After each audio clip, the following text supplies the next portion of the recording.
pagi semua, ku nantikan dirimu di depan kelasmu, menantikan kami. Guruku tersayang, guru tercinta, tanpamu apa jadinya aku? Tak bisa baca tulis, mengerti banyak hal. Guruku, terima kasihku. Nyatanya diriku kadang buatmu marah.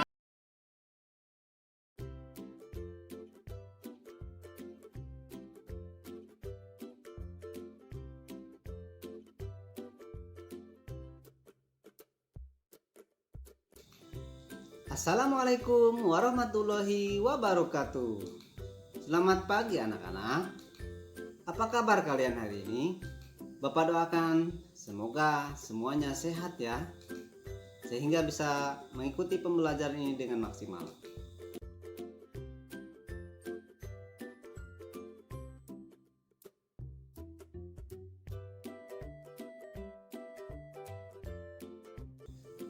Kali ini kita akan belajar tema 3, tokoh dan penemuan. Subtema 1, penemu yang mengubah dunia.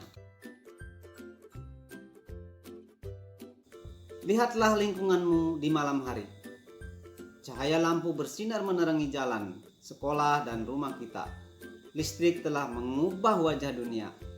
Tahukah kamu siapa tokoh yang berhasil menemukan mesin pembangkit listrik?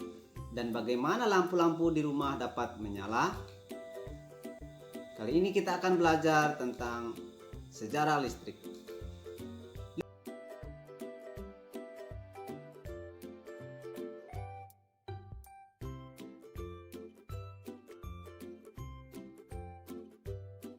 Kali ini kita akan belajar tentang sejarah listrik.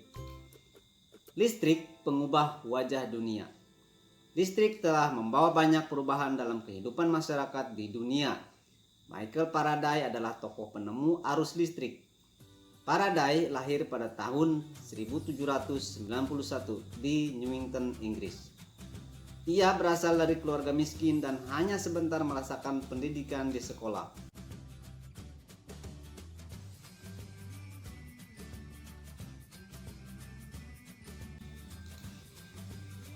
Dengan perjuangan keras dan semangat pantang menyerah, ia akhirnya berhasil membuat alat sederhana yang pertama dapat menghasilkan gelombang elektromagnetik. Tahukah kamu bagaimana perjalanan arus listrik hingga sampai ke rumah?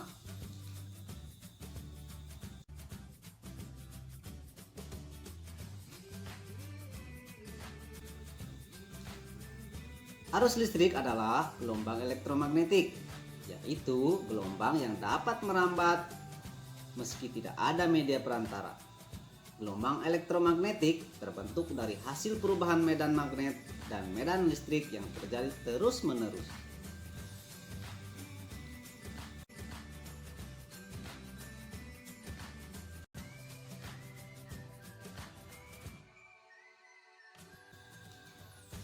Proses tersebut kemudian memicu terjadinya arus yang kemudian kita kenal sebagai arus listrik. Arus listrik dihasilkan oleh generator raksasa pada pusat pembangkit listrik. Arus listrik tersebut disalurkan melalui jaringan listrik tegangan tinggi berupa jaringan kabel pada menara-menara tinggi yang menuju ke gardu-gardu penerima di berbagai daerah.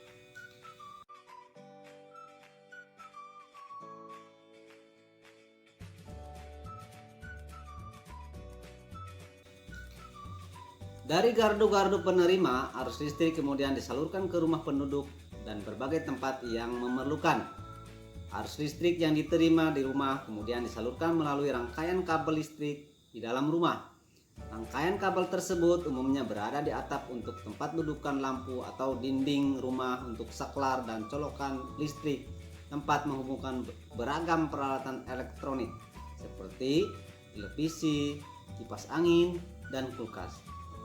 Rangkaian listrik di dalam rumah dapat berupa rangkaian seri atau rangkaian paralel.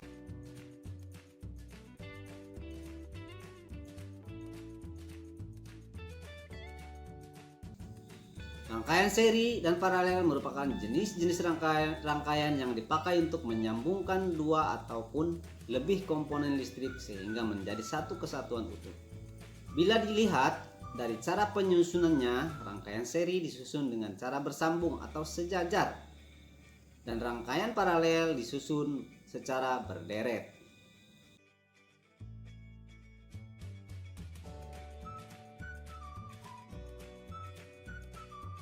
Contoh rangkaian seri dalam kehidupan sehari-hari adalah lampu senter. Rangkaian yang disusun seri pada lampu senter adalah baterai, karena hanya terdapat satu lampu pada senter. Hal tersebut yang menyebabkan lampu senter menyala sangat terang, namun baterainya akan cepat habis.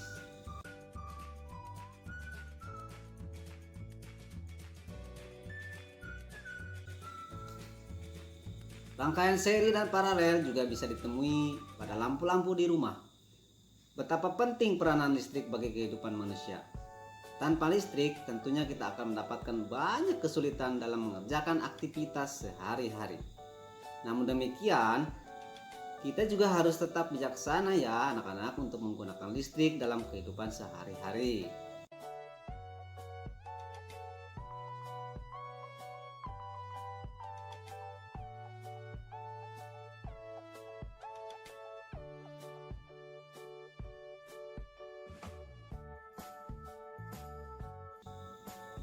Nah, sekarang bongkarlah senter yang kamu miliki.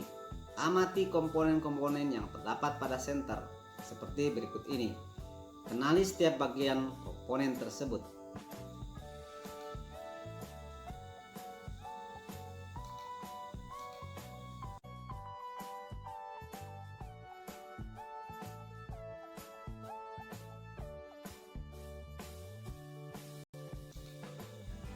Komponen-komponen yang ada pada lampu senter yaitu yang pertama baterai.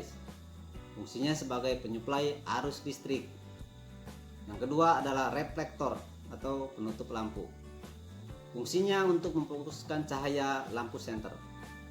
Yang ketiga adalah logam penghantar untuk menghantarkan arus listrik ke lampu. Dan yang keempat adalah saklar, yaitu untuk menghubungkan dan memutus arus listrik yang mengalir ke lampu.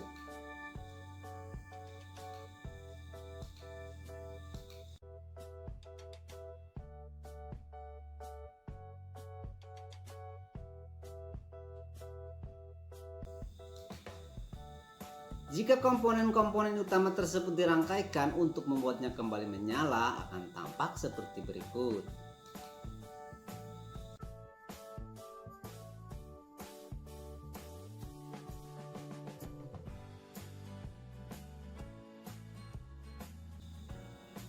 Jika kepala senter dibongkar, kemudian dirangkaikan kembali hanya dengan menggunakan lampu, maka tampak seperti berikut.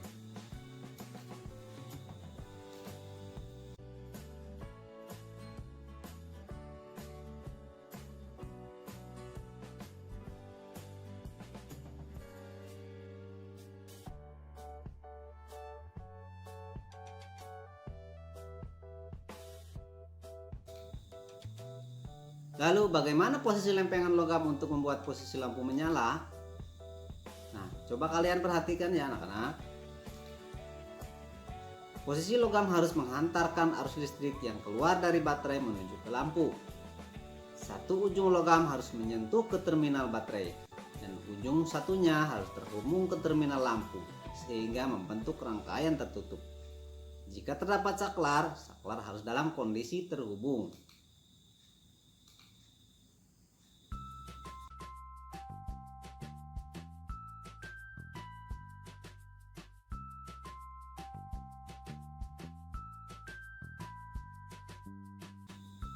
Komponen yang sebaiknya digunakan untuk mengganti lempengan logam yang biasanya terdapat dalam rangkaian lampu di rumah adalah kabel tembaga yang dilapisi karet karena mampu menghantarkan listrik lebih baik dan menghindari korsleting.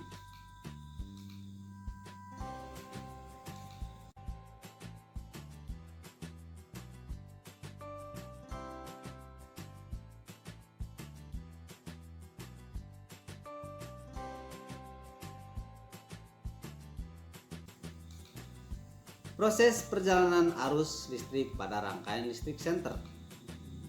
Dalam keadaan normal, lampu senter mati. Jika saklar dihidupkan, arus listrik yang tersimpan pada baterai akan mengalir dari terminal positif menuju saklar. Lalu arus listrik akan mengalir menuju lampu sehingga lampu senter menyala. Dari lampu, arus listrik mengalir kembali ke terminal negatif baterai. Begitu seterusnya dan akan berhenti jika saklar dimatikan.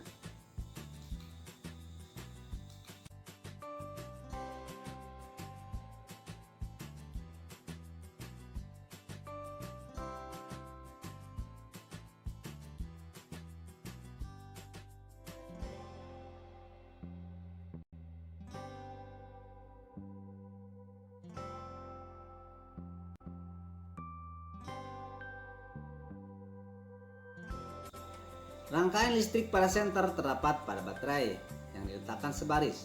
Pada rangkaian seri, lampu-lampu juga diletakkan sejajar dalam satu baris. Arus listrik yang mengalir pada rangkaian seri hanya berada dalam satu aliran kabel yang menghubungkan semua lampu. Rangkaian seri, lampu biasa terdapat pada hiasan lampu Natal.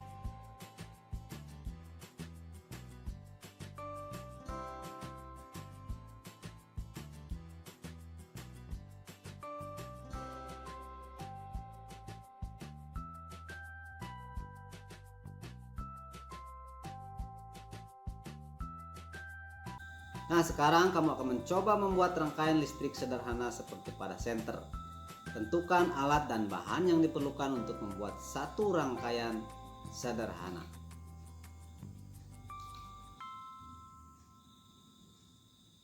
Nah, seperti pada tabel berikut, kita akan melakukan suatu percobaan membuat rangkaian listrik sederhana. Maka, bahan apa yang kita perlukan dan alat yang digunakan untuk membuat rangkaian tersebut. Jangan lupa kalian catat fungsinya, lalu jumlah yang diperlukan.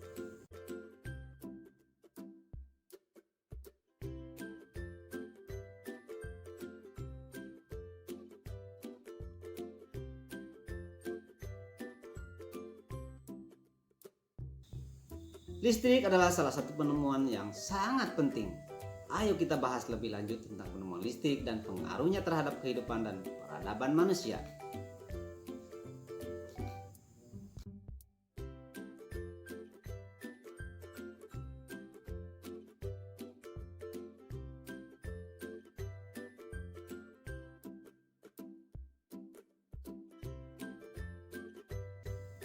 Perhatikan bola lampu yang terdapat di dalam kelas dan nyalakan lampu tersebut. Menurutmu, apa perbedaan antara masa sebelum ada listrik dan setelah ada listrik?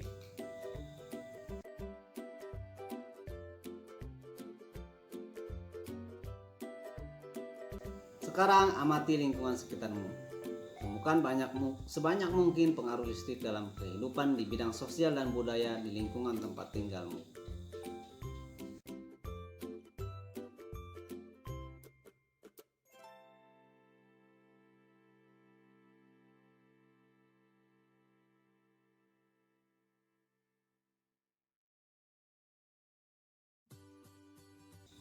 Kali ini Bapak akan contohkan pengaruh listrik terhadap kehidupan masyarakat di lingkungan.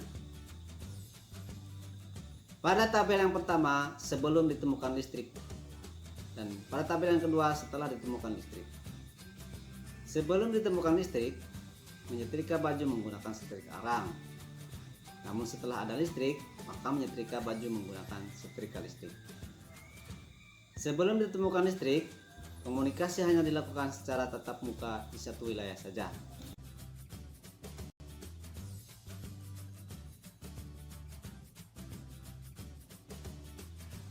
Terima kasih sudah menonton. Semoga bermanfaat ya.